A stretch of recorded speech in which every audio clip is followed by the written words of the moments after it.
Hello everyone, study tube the learners choice में आपका स्वागत है। आज हम कक्षा 10 इतिहास विषय का 5वां पाठ पढ़ेंगे। पाठ का नाम है मुद्रण संस्कृति और आधुनिक दुनिया। मुद्रण संस्कृति से आप समझ पा रहे होंगे कि ये छपाई से संबंधित है। तो चलिए हम आगे बढ़ते हैं और देखते हैं कि इसका इतिहास क्या रहा है। ठीक है, तो यहाँ पे पहला हेडिंग है शुरुआती छपी किताबें पूर्वी एशिया। जो सबसे पहले किताबें छपी थी लगभग पूर्वी एशिया की तरफ ही छपी थी, तो उनकी बात हो रही है। इनमें खास तौर से क्या आता है, ये देखिए, इन देशों का नाम आता है। मुद्रण यानी कि छपाई की सबसे पहली तकनीक चीन, जापान और कोरिया में विकसित हुई। मुद्रण की सबसे पहली तकनीक चीन, जापान और कोरिया में विकसित की गई। चलिए, इनमें भी सबसे पहले चीन में, तो हम सबसे पहले क्या चीन की बात करते हैं। चीन में मुद्रण, ये मुद्रण तकनीक की बात कर लेते हैं। लगभग 594 ईस्वी से चीन में स्याही लगे काठ के ब्लॉक, जिसको हम वुड ब्लॉक कहते हैं, पर कागज को रगड़कर किताबें छापी जाने लगी थी। वुड ब्लॉक पर कागज को रगड़ करके इस टाइम पे यहाँ पर किताबें छापी जाने लगी थी। ठीक है, किताबों का स्वरूप कैसा हुआ करता था। पारंपरिक चीनी किताब कार्डियन शैली में किनारों को मोड़ने के बाद सिलकर बनाई जाती थी, क्योंकि पतले छिद्रित कागज के दोनों तरफ छपाई संभव नहीं था, इसलिए इसको कार्डियन शैली में बनाया जाता था। कार्डियन एक इंस्ट्रूमेंट है, जो म्यूजिकल इंस्ट्रूमेंट है ये कार्डियन एक। ठीक है, चलिए आगे बढ़ते हैं। इसी की तरह किताबें भी छापने जाने लगी थी, इसलिए हम इसको कार्डियन शैली बोल दिया करते थे। उत्पादक, ठीक है, उत्पादक के बारे में हम पढ़ लेते हैं यहाँ पर। उत्पादक, चीनी राजतंत्र लंबे समय तक मुद्रित सामग्री का सबसे बड़ा उत्पादक रहा। जो चीनी राजतंत्र है वो लंबे टाइम तक मुद्रित सामग्री का सबसे बड़ा उत्पादक रहा, जो सिविल सेवा परीक्षाओं के लिए बड़ी तादाद में किताबें छपवाता था।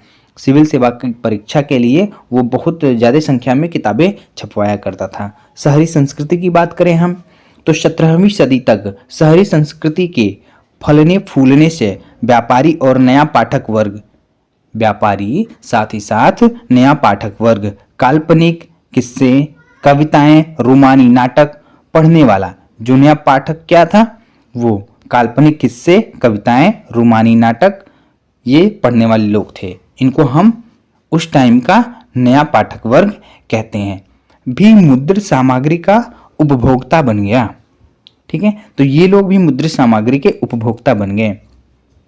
आगे बढ़ते हैं। तकनीकी बदलाव, आगे चल करके तकनीकी कुछ बदलाव हुए। ठीक है, फिर यहाँ पर चेंजेस आए। 19वीं सदी के अंत में पश्चिमी शक्तियों द्वारा पश्चिमी मुद्रण तकनीक और मशीनी प्रेस का आयात हुआ। यानी कि देखो, यहाँ पर अभी हमने बात किया वहाँ पर पूर्वी एशिया के बारे में, लेकिन यहाँ पश्चिमी तकनीक, ठीक है, मशीनी प्रेस जिसको हम प्रिंटिंग प्रेस कह रहे हैं, उसका आयात किया गया चीन के द्वारा। और आगे चल कर के ये जो छपाई है, ठीक है, और आसान हो गई। संघाई प्रिंटिंग संस्कृति का नया केंद्र बन गया। जो संघाई नाम का जगह है, ठीक है, ये प्रिंटिंग संस्कृति का नया केंद्र बन गया, जहां हाथ की छपाई की जगह यांत्रिक मशीनें ले ली थी। जहां पहले हाथ से छपाई का काम किया जाता था, अब यहाँ पर ये यांत्रिक मशीन उसकी जगह ले ली है। अब छपाई का काम मशीनों के द्वारा किया जा रहा है। ठीक है, तो संघाई यहाँ पर एक प्रिंटिंग प्रेस का गढ़ समझ लो बन करके उभरा। आगे बढ़ते हैं। जापान में मुद्रण कहाँ से आया। सबसे पहले हम यहाँ पर पढ़े थे, ठीक है, यहाँ पर पढ़े थे कि चीन, जापान और कोरिया। तो सबसे पहले बात आती है चीन की, तो ये चीन से ही जापान गया होगा। चलिए आगे देखते हैं कि ये चीन से जापान कैसे गया। ठीक है, तो यहाँ पर आप देख पा रहे हो जापान में मुद्रण, जापान में मुद्रण का काम कैसे शुरू हुआ। सबसे पहले हम प्रसार की बात कर लेते हैं। ठीक है, प्रसार की बात, चीनी बौद्ध प्रचारक 1768 से 1770 के ईस्वी के आसपास छपाई की तकनीक लेकर जापान आए। तो चीनी बौद्ध प्रचारक थे जो बौद्ध धर्म का प्रचार कर रहे थे, वे लोग 1768 से 1770 के आसपास छपाई की तकनीक लेकर कहाँ गए, जापान आ गए। ठीक है, सबसे पुरानी किताब, जब हम सबसे पुरानी किताब की बात करें तो जापान की सबसे पुरानी 868 ईस्वी में छपी पुस्तक डायमंड सूत्र है। यानी जापान की सबसे पुरानी किताब कौन सी है, डायमंड सूत्र, जिसमें पाठ के साथ साथ काठ पर खुदे चित्र हैं। ठीक है, पाठ के साथ साथ कार्ड पर खुदे चित्र भी बनाए गए हैं इस किताब में। आगे चलते हैं, एदो संस्कृति के बारे में हम बात करते हैं। 18वीं सदी के अंत में एदो, जिसको हम टोक्यो कह रहे हैं, ठीक है, एदो में चित्रकारी की, ठीक है, उकियो, अब जिसको बोला जाता है तैरती दुनिया के चित्र, उकियो को हम क्या बोलते हैं, तैरती दुनिया के चित्र, एदो को क्या बोलते हैं, टोक्यो, ठीक है, शैली लोकप्रिय हुई, जिनमें चाय घर, कलाकार और, ठीक है, तवाइफो जैसी शालीन ठीक है, शहरी संस्कृति का पता मिलता है। यहाँ से हमें इन सब चीज़ों के बारे में पता चलता है। हाथ से मुद्रित सामग्री से पुस्तकालय एवं दुकानें पटी पड़ी थी, यानी कि बहुत भरमार था वहाँ पर। इस शब्द का मतलब यहाँ पर है कि बहुत भरमार था। कहाँ पर, पुस्तकालय में और दुकानों पर किताबों का भरमार हो गया था जो हाथ से मुद्रित किए गए थे। चलिए आगे बढ़ते हैं और हम देखते हैं, ठीक है, यूरोप में मुद्रण का आना, यूरोप है वहाँ पर मुद्रण का आना, उसके बारे में समझते हैं। ठीक है, यहाँ पर देखिए आप, यूरोप में मुद्रण का आना। प्रारंभिक आगमन, प्रारंभिक आगमन कब हुआ यूरोप में मुद्रण का? 11वीं सदी में। 11वीं सदी में चीनी कागज रेशम मार्ग से यूरोप पहुंचा।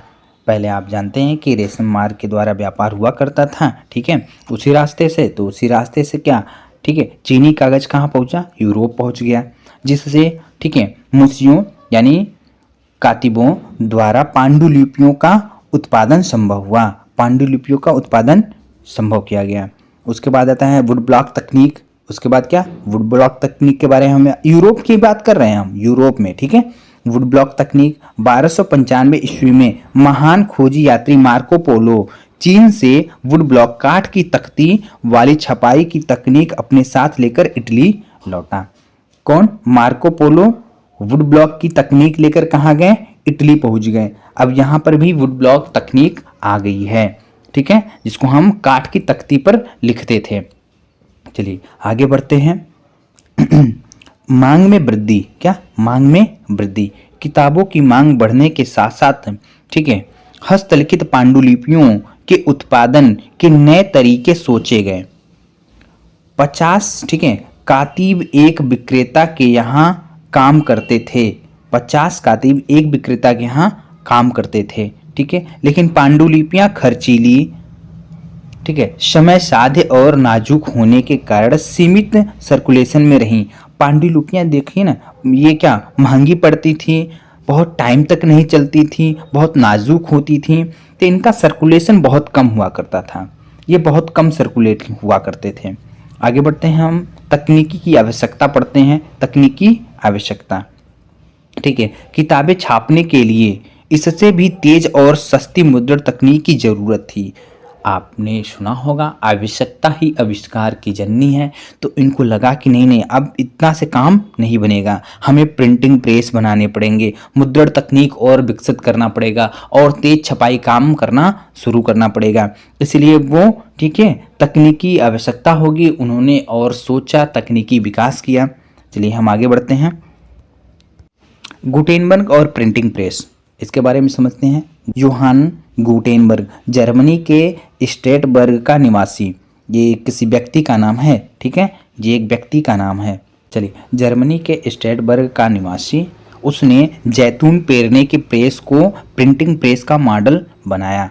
उन्होंने क्या किया, देखा, जैतून पेरते हुए मशीन को देखा और उसी को मॉडल बनाया, ठीक है, और सांचे का उपयोग, ठीक है, धातुई आकृतियों को गढ़ने के लिए किया और इसी मॉडल पे उन्होंने एक प्रिंटिंग प्रेस बनाया। आविष्कार, गुटेनबर्ग ने 1448 तक अपना यंत्र मुकम्मल कर लिया, यानी कि बना लिया। यह मूवेबल टाइपिंग प्रिंटिंग मशीन, इसको हम क्या बोलें, मूवेबल टाइपिंग प्रिंटिंग मशीन के नाम से जाना गया। पहली किताब की बात करें तो गुटेनबर्ग द्वारा छापी गई पहली किताब बाइबिल थी। जो गुटेनबर्ग था उसके द्वारा छापी गई पहली किताब क्या थी? बाइबिल थी। उसे 180 प्रतियां बनाने में 3 साल लगे। गुटेनबर्ग को बाइबिल की 180 प्रतियां बनाने में 3 वर्ष लग गए। उस समय के हिसाब से यह सबसे तेज हुआ करता था, ठीक है, इतनी तेज छपाई नहीं होती थी और ये इसका बहुत तेज छपाई था कि उन्होंने क्या किया, 3 साल में 180 प्रतियां छाप दी। किसकी? बाइबिल की 180 प्रतियां छाप दी। अगर हम बात करें विस्तार की, ठीक है, विस्तार की बात करें तो 1450 से लेकर के 1550 के बीच यूरोप के ज़्यादातर देशों में छापे खाने लग गए थे। ठीक है, तो लगभग ये 1450 से लेकर के 1550 के बीच क्या बहुत से देशों में क्या छापे खाने लग गए थे। यहाँ पर देखोगे आप 1448 में ये बनाते हैं। ठीक है, उसके बाद 1450 से 1550 के भी ज़्यादा देश में छापे खाने लग गए थे। मतलब इसका विस्तार बहुत तेजी से हुआ। 15वीं सदी के दूसरे हिस्से में यूरोप के बाजार में 2 करोड़ मुद्रित किताबें आई।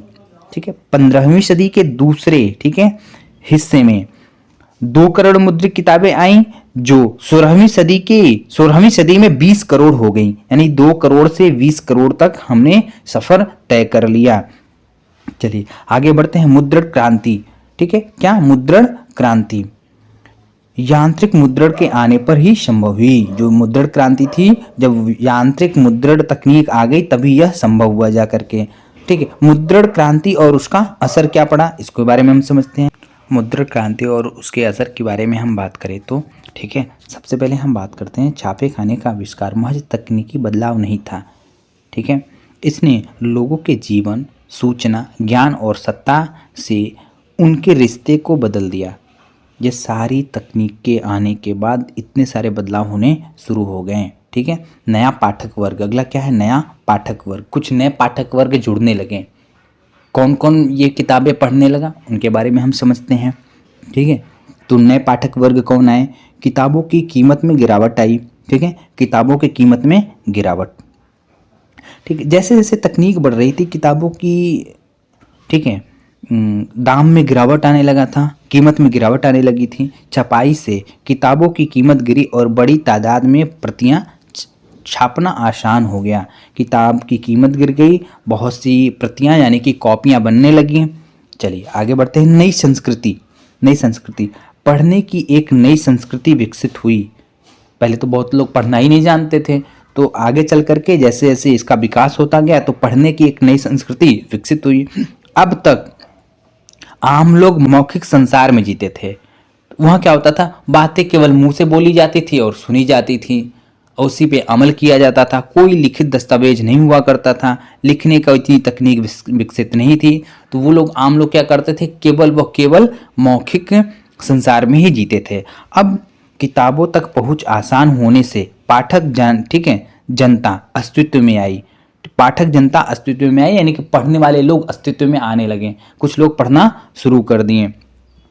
संक्रमण की प्रक्रिया, किताबें सिर्फ साक्षर ही पढ़ सकते थे, इसलिए मुद्रकों ने लोकगीत और लोक कथाएं छापनी शुरू की।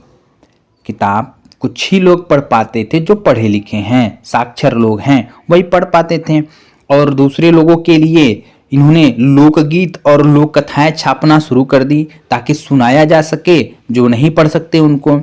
जो सचित्र होती थी, इसमें चित्र भी डाला गया था।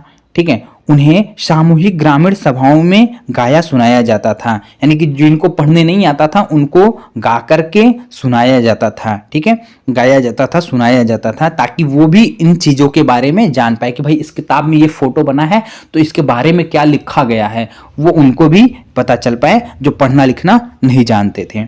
इस तरह मौखिक संस्कृति मुद्रित संस्कृति में दाखिल हुई। अब क्या, जो मौखिक संस्कृति पे वो जीते थे, अब मुद्रित संस्कृति पे आ गए। अब उन्होंने ये देख लिया कि हम क्या लिख करके भी कुछ रख सकते हैं।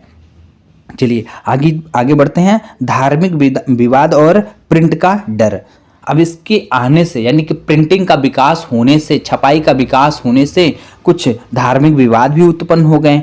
ठीक है, चलिए इसको देखते हैं। आप यहाँ देखोगे ना, तो धार्मिक विवाद की जब बात करोगे तो विचारों का प्रसार, हम विचारों का प्रसार करने लगे। मान लो 2 गुट है, ठीक है, 2 मत वाले लोग हैं, एक सहमत है एक नहीं सहमत है, तो आपस में वो लड़ जाएंगे, विवाद हो जाएगा। तो वही चीज यहाँ पर बताया गया है। विचारों का प्रसार, छापे खाने से विचारों के व्यापक प्रचार प्रसार और बहस मुबाहिसे के द्वारा खुले। ठीक है, बहस होने लगा, लोग प्रचार प्रसार से बहस करने लगे। ठीक है, लेखों से बहस करने लगे, आर्टिकल से बहस करने लगे। ठीक है, आर्टिकल के माध्यम से।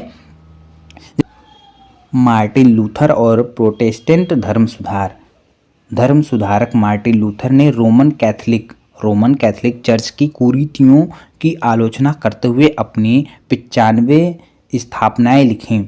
इन्होंने क्या कैथोलिक चर्च की कुरीतियों के बारे में सबको बताना शुरू कर दिया कि देखिए जो कैथोलिक चर्च हैं ये काम सही नहीं कर रहे हैं। जब ये इस काम कैथोलिक सही नहीं कर रहे हैं, जब कैथोलिक को पता चलेगा तो वो इनसे विवाद करेंगे कि भाई आप हमारे बारे में ऐसा क्यों छाप रहे हो, ऐसा क्यों लिख रहे हो, ऐसा लोगों को क्यों बता रहे हो, ये गलत कर रहे हो तुम। ठीक है, तो इस पे ये कैथोलिक नाराज हो जाएंगे और इनके बीच, दोनों लोगों के बीच विवाद शुरू हो जाएगी। लूथर के लेख बड़ी तादाद में छापे और पढ़े गए, जिससे चर्च में विभाजन हुआ। चर्च में क्या हो गया, विभाजन हो गया और प्रोटेस्टेंट धर्म सुधार की शुरुआत हुई।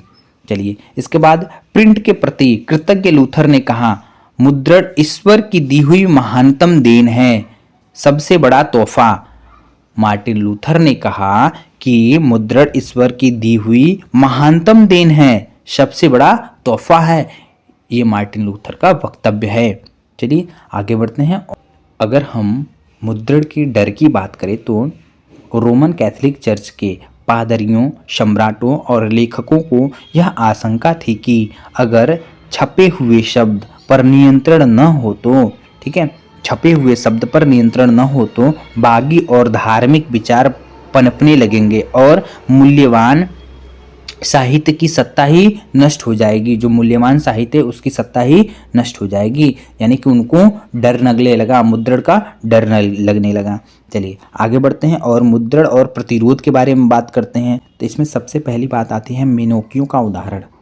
16वीं सदी की इटली के किसान मेनोकियो ने उपलब्ध किताबों को पढ़कर बाइबिल के नए अर्थ लगाए। इन्होंने बाइबिल के नए अर्थ लगाना शुरू कर दिए और ईश्वर तथा सृष्टि के बारे में ऐसे विचार बनाए कि रोमन कैथोलिक चर्च उससे क्रुद्ध हो गया, यानी कि रोमन कैथोलिक चर्च क्या गुस्सा हो गया, उसे धर्म विरोधी विचारों के लिए मौत की सजा दी गई।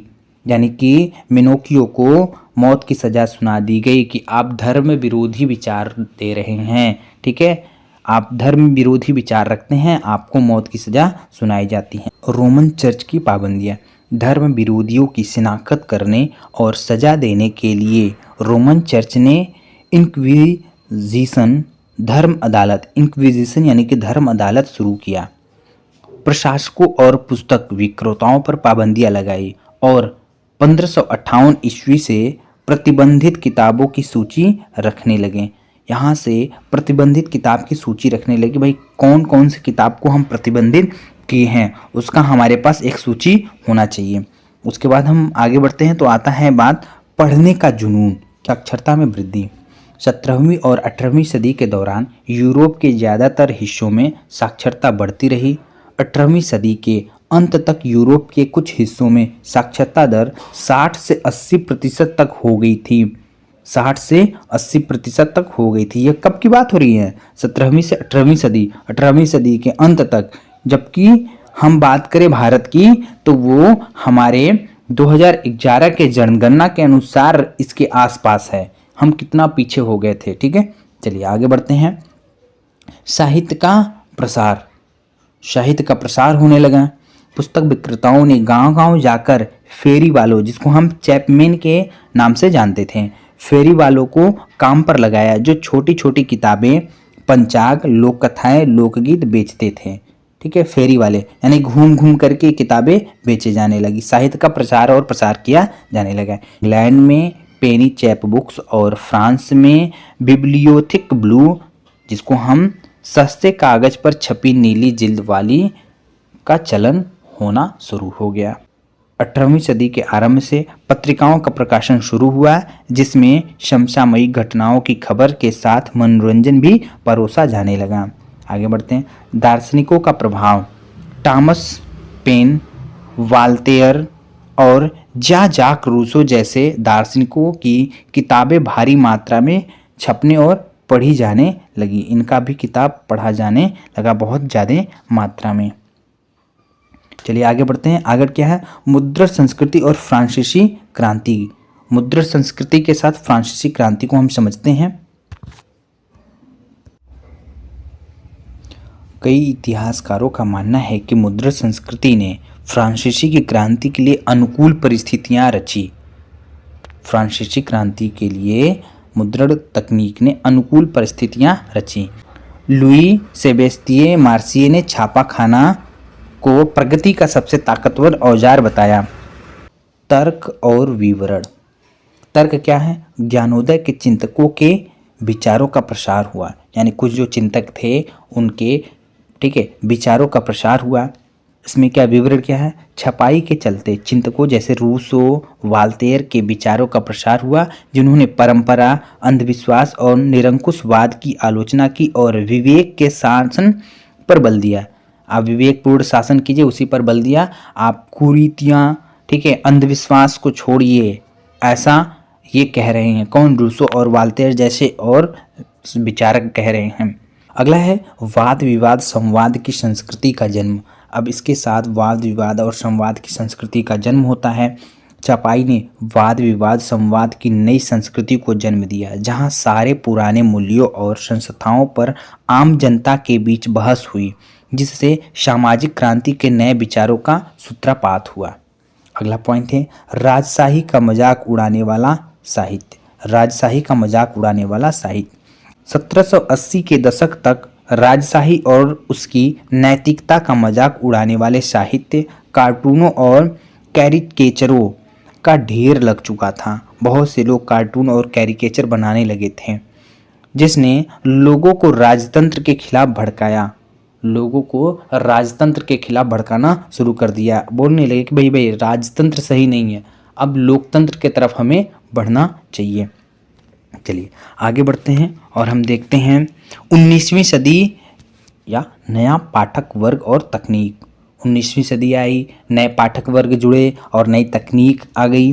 इसमें सबसे महत्वपूर्ण बात होती है क्या? बच्चे, महिलाएं और मजदूर। बच्चे, महिलाएं और मजदूर के बारे में हम बात करते हैं। बच्चे, प्राथमिक शिक्षा के अनिवार्य होने के चलते बच्चे पाठकों की अहम श्रेणी बन गए। जर्मनी के ग्रिम बंधुओं ने किसानों के बीच लोक कथाएं जमा की और उन्हें प्रकाशित किया। लोक कथाओं को प्रकाशित किया गया, ठीक है। महिलाएं पाठिका और लेखिका की भूमिका में अहम हो गईं। उनके लिए पेनी मैगजीन्स खास तौर पर छपती थी। जेम ऑस्टिन, ब्रांट बहनें जैसी लेखिकाओं ने उपन्यास लिखे, जिनसे एक सुदृढ़ व्यक्ति वाली नई नारी की परिभाषा उभरी। उसके बाद हम मजदूर की बात करते हैं। 19वीं सदी के इंग्लैंड में किराए पर किताब देने वाले पुस्तकालयों का उपयोग सफ़ेद कॉलर मजदूरों, दस्तकारों और निम्न वर्गीय लोगों को शिक्षित करने के लिए किया गया। उन्होंने राजनीतिक पर्चे और आत्मकथाएं भी लिखीं। उन्होंने क्या? राजनीतिक पर्चे और आत्मकथाएं भी लिखी। आगे बढ़ते हैं, हम देखते हैं नए तकनीकी परिष्कार। अब नए तकनीकी परिष्कार क्या है इसको समझते हैं, ठीक है। शक्ति चालित बेलनाकार प्रेस, टेक्नोलॉजी बढ़ने लगी, अब हम मशीनों का प्रयोग करने लगे हैं, ठीक है। तो शक्ति चालित बेलनाकार प्रेस 19वीं सदी के मध्य तक न्यूयॉर्क के रिचर्ड एम हो ने इसे कारगर बनाया, जिससे प्रति घंटे 8000 शीट छाप सकते थे। यानी कि देखिए उस टाइम की ये कितनी फास्ट मशीन है, ठीक है, प्रिंटिंग की कितनी फास्ट मशीन है। प्रति घंटे 8000 शीट छाप सकते थे वो। आगे चलते हैं, ऑफसेट प्रेस आ गया। ऑफसेट प्रेस आया, सदी के अंत तक आया, जिससे एक साथ 6 रंग की छपाई ठीक है मुमकिन हुई। इसके लिए हम क्या करते हैं, एक साथ 6 रंगों की छपाई कर सकते थे। इसके आगे और बढ़ते हैं, सस्ते पेपर बैग, ठीक है। 1930 की आर्थिक मंदी के बाद पाठकों की जेब का ख्याल रखते हुए सस्ते पेपर बैग या अजिल संस्करण छापे गए।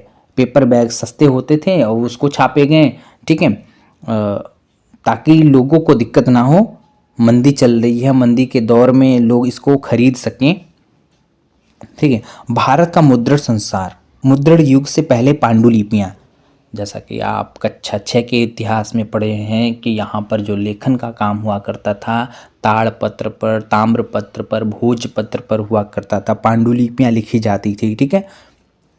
स्वरूप के बारे में हम बात करते हैं। संस्कृत, अरबी, फारसी और विभिन्न क्षेत्रीय भाषाओं में हस्तलिखित पांडुलिपियों की समृद्ध परंपरा थी। ये ताड़ के पत्तों या हाथ से बने कागज पर नकल कर बनाई जाती थी। आगे चलते हैं, हम देखेंगे समस्या। इन पांडुलिपियों के साथ समस्या की थी। पांडुलिपियां नाजुक और महंगी होती थीं, उन्हें पढ़ना आसान नहीं था, अलग अलग लिपियों के चलते, इसलिए ठीक है उनका व्यापक दैनिक इस्तेमाल नहीं होता था। भाई कोई क्षेत्र वाला व्यक्ति है जो एक भाषा जानता है, यहाँ पर अलग अलग लिपियों का प्रयोग होने लगा तो पढ़ना बड़ा मुश्किल हो गया था। अलग अलग लिपियों का प्रयोग होने लगा था तो पढ़ना मुश्किल हो गया था। इसके बाद हम बात करते हैं छपाई भारत आई। तो छपाई जो भारत आई उसके बारे में हम बात करते हैं। शुरुआती किताबें जेसुइट पुजारियों ने कोंकणी और कन्नड़ भाषाओं में पुस्तिकाएं छापी। 1579 में कोचीन में पहली तमिल किताब और 1713 में पहली मलयालम किताब छापी गई। हम आगे बढ़ते हैं, देखते हैं अंग्रेजी प्रेस। जेम्स ऑगस्टस हिक्की ने 1780 में बंगाल गजट नामक एक साप्ताहिक पत्रिका का संपादन शुरू किया। यह भारत में प्रेस चलाने वाला पहला निजी अंग्रेज उद्यम था। ये पहले ऐसे व्यक्ति थे जो निजी तौर पर प्रेस चला रहे थे भारत में। ठीक है, उन्होंने क्या किया, सबसे पहले बंगाल गजट नामक एक साप्ताहिक पत्रिका शुरू किया। आगे चलते हैं, भारतीयों के अखबार। ठीक है, ये ध्यान दीजिएगा, अखबार लिखा हुआ भारतीयों के अखबार। पहला प्रयास राजा राम मोहन राय के ठीक है करीबी रहे गंगाधर भट्टाचार्य द्वारा प्रकाशित बंगाल गजट। ठीक है, यहाँ बंगाल गजट क्या है, अखबार है। यहाँ बंगाल गजट क्या है, एक साप्ताहिक पत्रिका है। ठीक है, बंगाल गजट साप्ताहिक पत्रिका किसने शुरू किया, जेम्स ऑगस्टस हिक्की ने। बंगाल गजट अखबार किसने शुरू किया, ठीक है, गंगाधर भट्टाचार्य जी ने शुरू किया था। चलिए आगे बढ़ते हैं, धार्मिक सुधार और सार्वजनिक बहसें। सार्वजनिक बहसें 19वीं सदी की शुरुआत से ही धार्मिक मसलों को लेकर बहसें शुरू हुई। छपी हुई पुस्तकों और अखबारों ने नए विचारों का प्रचार प्रसार किया और बहस की शक्ल तय की। हिंदू सुधारक राजा राम मोहन राय ने 1821 में संवाद कौमुदी प्रकाशित किया और रूढ़िवादियों ने उनके विचारों का मुकाबला करने के लिए समाचार चंद्रिका का सहारा लिया। विधवा दाह, एकेश्वरवाद और मूर्ति पूजा जैसे मुद्दों पर बहसें हुई। ठीक है, मुस्लिम उलमा, अगर हम मुस्लिम उलमा की बात करें तो मुस्लिम राजवंशों के पतन से चिंतित उलमा ने सस्ते ठीक है लिथियोग्राफी जय प्रेस का इस्तेमाल करते हुए धर्म ग्रंथों के फारसी या उर्दू अनुवाद छापे। देवबंद सेमिनरी, देवबंद सेमिनरी की बात करें तो हम 1867 ईस्वी ने इस्लामी सिद्धांतों के मायने समझाते हुए हजारों फतवे जारी किए।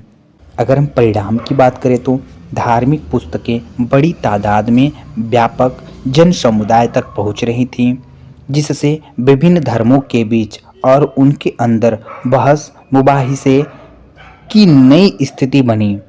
प्रिंट ने समुदाय को अंदर से और विभिन्न हिस्सों को पूरे भारत को जोड़ने का काम किया। यानी कि जो प्रिंटिंग विकास है ये पूरे भारत को जोड़ने का काम कर रहा है। आगे बढ़ते हैं, आगे हम देखते हैं, अगर हम प्रकाशन के नए रूप की बात करें तो इसमें आता है बात महिलाएं और मुद्रण की। सबसे पहले बात हम करें लेखन का विषय, तो लेखन का विषय खास तौर से केंद्र में रखा गया किनको, महिलाओं को। महिलाओं की जिंदगी और उनकी भावनाएं बड़ी साफ गोई से लिखी जाने लगी, महिलाओं के बारे में लिखा जाने लगा। ठीक है, शिक्षा, उदारवादी पिता पति और स्कूलों के बनने से महिलाओं का पढ़ना पहले से बहुत ज़्यादा हो गया। कई सारी लेखिकाएं भी हुई। तो अगर हम लेखिकाओं की बात करें तो ठीक है, रस सुंदरी देवी सबसे महत्वपूर्ण बात आता है इनका। ठीक है, पूर्वी बंगाल की कट्टर रूढ़िवादी परिवार में ब्याही कन्या जिन्होंने रसोई में छिप छिप कर पढ़ना सीखा और आमार जीवन 1876 नामक आत्मकथा लिखी। बंगाली भाषा में प्रकाशित पहली संपूर्ण आत्म कहानी, ये बंगाली भाषा में छपी पहली संपूर्ण आत्म कहानी है। आमार जीवन 1876 में लिखी गई थी रस सुंदरी देवी के द्वारा। इन बातों को याद रखना है आपको। ठीक है, आगे हम बात करते हैं ताराबाई शिंदे और पंडित रमाबाई की बात करते हैं। महाराष्ट्र में उच्च जाति की नारियों की दयनीय हालत के बारे में लिखा। इन लोगों ने महाराष्ट्र में उच्च जाति की नारियों की दयनीय हालत के बारे में लिखना शुरू किया। आगे हम बात करते हैं पत्रिकाएं। 20वीं सदी के आरंभ में महिलाओं के लिए मुद्रित और कभी कभी उनके द्वारा संपादित पत्रिकाएं लोकप्रिय हो गई, जिनमें नारी शिक्षा, विधवा जीवन, विधवा विवाह और राष्ट्रीय आंदोलन जैसे मसलों पर लेखनी, ठीक है, लेखनी चलाई गई। अब देखिए, यहाँ पर महिलाओं से संबंधित बहुत कुछ लिखे जा रहे हैं, ठीक है, महिलाओं की स्थिति को और सुधारने का प्रयास किया जा रहा है। चलिए आगे बढ़ते हैं, आगे देखते हैं प्रिंट और गरीब जनता। अगर हम प्रिंट और गरीब जनता के बारे में बात करें तो सुलभता 19वीं सदी के मद्रासी शहरों में काफ़ी सस्ती किताबें चौक चौराहों पर बेची जा रही थी, जिससे गरीब लोग भी उन्हें खरीद सकते थे। पुस्तकालय शुरू किए गए। 20वीं सदी के आरंभ से सार्वजनिक पुस्तकालय खुलने लगे, जिससे किताबों की पहुंच बढ़ी, यानी लोगों तक किताब पहुंचने लगी, लोग पुस्तकालय में जाकर के किताब को पढ़ने लगे। निम्न जाति आंदोलन शुरू किए गए। ज्योतिबा फुले मराठी प्रणेता ने अपनी, ठीक है, गुलामगिरी 1871 में जाति प्रथा के अत्याचारों पर लिखा। उन्होंने क्या लिखा? गुलामगिरी। कौन? ज्योतिबा फूले ने लिखा था। आगे चलते हैं, भीमराव अंबेडकर और ईवी रामास्वामी नायर, जिनको हम पेरियार कहते हैं, इनके नाम से जाना जाता है इनको, जाति पर जोरदार कलम चलाई इन्होंने, ठीक है। मिल मजदूरों का लेखन। अगर हम मिल मजदूरों के लेखन की बात करें तो कानपुर के मिल मजदूर, ठीक है, काशी बाबा ने छोटे और बड़े सवाल 1938 लिखे और छापकर जाति तथा वर्गीय शोषण के बीच का रिश्ता समझाने की कोशिश की। बेंगलोर में सूती मिल मजदूरों ने खुद को शिक्षित करने के ख्याल से पुस्तकालय बनाए। देखिए, यहाँ पर सूती मिल मजदूर ने खुद को शिक्षित करने के लिए एक पुस्तकालय का निर्माण करवाया। चलिए आगे बढ़ते हैं, प्रिंटिंग और प्रतिबंध यानी कि सेंसरशिप की बात करते हैं। बहुत से प्रिंटिंग प्रेस पे सेंसरशिप लग गया, प्रतिबंध लग गया था अंग्रेजों के टाइम पे। प्रिंट और प्रतिबंध यानी सेंसरशिप की हम बात करें तो उसमें आती है शुरुआती नियंत्रण। ईस्ट इंडिया कंपनी के तहत 1798 से पहले मुद्रित सामग्री को नियंत्रित करने के शुरुआती कदम कंपनी के कुप्रशासन की आलोचना करने वाले अंग्रेज के खिलाफ उठे, ठीक है। प्रेस की स्वतंत्रता पर हमला। जो प्रेस थे स्वतंत्र रूप से कुछ छाप रहे थे, उनकी स्वतंत्रता पर हमला किया गया, यानी कि बहुत सी पाबंदियां लगाई गई। 1857 के विद्रोह के बाद प्रेस की स्वतंत्रता के प्रति रवैया बदल गया। अंग्रेजों ने देसी प्रेस का मुंह बंद करने की मांग की।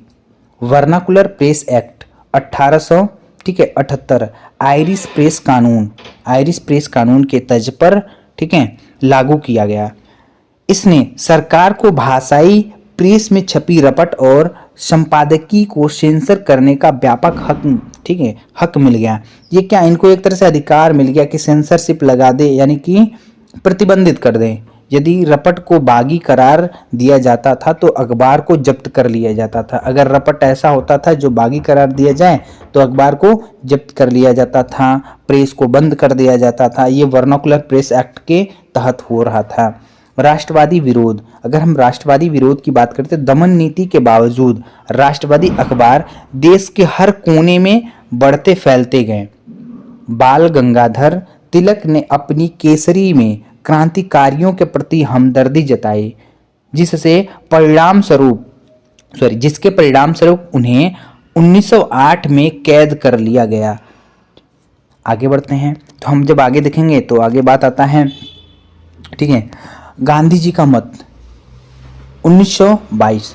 उन्होंने कहा कि स्वराज की लड़ाई दरअसल अभिव्यक्ति, प्रेस और सामूहिकता की आज़ादी के लिए लड़ाई है। ये गांधी जी की मत है। वीडियो में लास्ट तक बने रहने के लिए आपका बहुत बहुत धन्यवाद। अगर वीडियो अच्छी लगी हो तो वीडियो को लाइक कीजिए, शेयर कीजिए। साथ ही साथ अगर मेरे चैनल को अभी आपने सब्सक्राइब नहीं किया है तो सब्सक्राइब कर लीजिए। Thank you so much.